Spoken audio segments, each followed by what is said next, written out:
Oke, nama saya Muhammad Akmal Rifki. Jadi di sini saya ingin menjelaskan tentang macam-macam model perangkat lunak.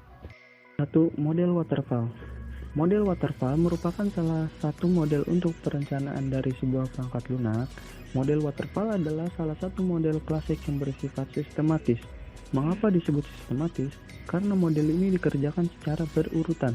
Penggunaan model ini dalam penerapan di kehidupan sehari-hari sangatlah memakan waktu dan sangat sedikit dipakai membuat software.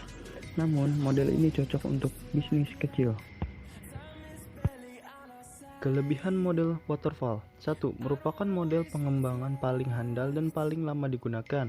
Kedua, cocok untuk sistem software yang bersifat generik. 3.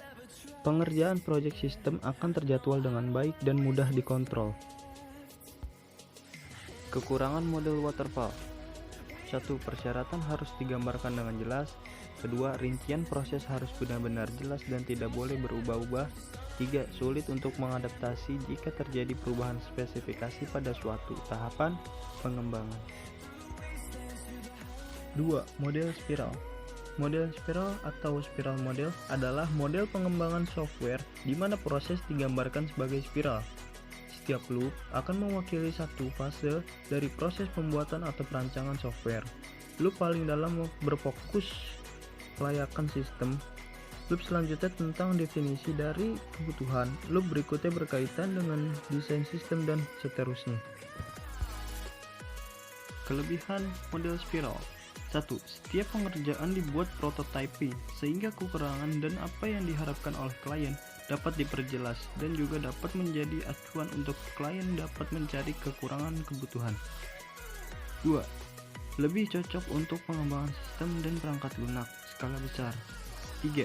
Dapat disesuaikan agar perangkat lunak bisa dipakai selama hidup perangkat lunak komputer. Kekurangan model spiral. 1. Banyak konsumen atau klien tidak percaya bahwa pendekatan secara evolusioner dapat dikontrol oleh kedua pihak. Kedua, model spiral mempunyai risiko yang harus dipertimbangkan ulang oleh konsumen dan developer. Ketiga, memerlukan tenaga ahli untuk memperkirakan risiko dan harus mengandalkannya supaya sukses. 3. Model incremental. Dalam model incremental ini, proses pengerjaan perangkat lunak akan dilakukan per bagian, sehingga bagian selanjutnya akan dikerjakan oleh bagian awal setelah selesai dan selanjutnya sampai menghasilkan perangkat lunak yang lengkap dengan semua fungsi yang diperlukan dan pengerjaan perangkat lunak berakhir. Sebelum pengerjaan perangkat lunak akan dilakukan perancangan arsitektur software sebagai kerangka dalam pengerjaan per bagian. Kelebihan model incremental. 1. Risiko rendah pada pengembangan sistem. 2. Mengutamakan fungsi-fungsi pada sistem perangkat lunak, sehingga kemudahan pemakaian sistem yang paling diutamakan. Ketiga, tahap awal adalah dasar dari pembuatan tahap berikutnya, atau dikerjakan secara berturut. Kekurangan model incremental. 1. Hanya akan berhasil jika tidak ada staffing untuk penerapan secara menyeluruh. 2. Penambahan staff dilakukan jika hasil incremental akan dikembangkan lebih lanjut. 3. Hanya cocok untuk proyek dengan skala kecil. 4. Model evolusi. Model evolusi adalah sebuah model yang berulang-ulang. Model ini memiliki karakteristik yang memungkinkan para programmer mengembangkan perangkat lunaknya menjadi semakin lengkap di setiap versinya. Kelebihan model evolusi. 1. Meningkatkan kemampuan memimpin dan mengatur sesuatu dengan pengembangan diri. 2. Menciptakan suasana yang sadar akan kualitas suatu produk. 3.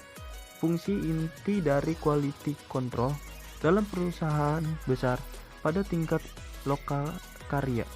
Kekurangan model evolusi. 1. Intensitas pekerjaan meningkat karena masalah akan lebih banyak daripada yang diperkirakan. 2. Manajemen perlu berkomitmen untuk sistem yang berkualitas. Jika sebuah solusi dari sebuah masalah tidak dapat diterapkan, maka itu bisa menjadi frustasi para pekerja. 3. Dapat memiliki efek negatif pada hubungan industrial. Model prototype. Prototype merupakan salah satu metode pengembangan perangkat lunak yang paling banyak digunakan dengan metode prototyping. Ini mengembang dan pelanggan dapat saling berinteraksi selama proses pembuatan sistem. Kelebihan model prototype. Prototype melibatkan user dalam analisa dan desain. 2. Punya kemampuan menangkap requirement secara konkret daripada secara abstrak. 3. Untuk digunakan secara standalone. Kekurangan model prototype. 1. Proses menganalisis dan perancangan terlalu singkat. 2. Mengesampingkan alternatif pemecahan masalah. 3. Biasanya kurang fleksibel dalam menghadapi perubahan. 6. Model V atau model V. Bisa dikatakan model ini merupakan perluasan dari model waterfall. Disebut sebagai perluasan karena tahap-tahapnya mirip dengan yang terdapat dalam model waterfall. Kelebihan model V. V model dikembangkan dan dimaintain oleh publik. User dari V model berpartisipasi dalam change control board yang berproses semua change request terhadap V model. Kekurangan V model. V model adalah model yang project oriented sehingga hanya bisa digunakan sekali dalam suatu proyek.